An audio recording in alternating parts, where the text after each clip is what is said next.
Filozofi dhe sociologu më i njohur musliman Ibn Khalduni thot: nëse një ditë do të duhej të përcaktohesha patjetër që të asgjësoja njërin prej këtyre dyve, pushtetarin, shtypës apo robin, unë do të përcaktohesha kundër robit, sepse robërit janë ata të cilët krijojnë pushtetar shtypës. Dhe pastaj vazhdon me pyetjen: a e dini thot se truri i trumcakut, i vremçit, në arabisht el asfur, nuk peshon më shumë se 2 gram.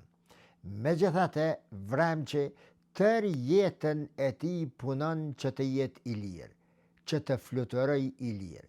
Megjithatë, ka disa njerëz, truri i të cilëve është afër 5 kilogram i rënë, por që me vullnetin e tyre ata përcaktohen që të jenë robër të dikujt, dhe kështu krijojnë pushtetarët shtypës, të cilët mbijetojnë vetëm duke pasur robër përreth tyre.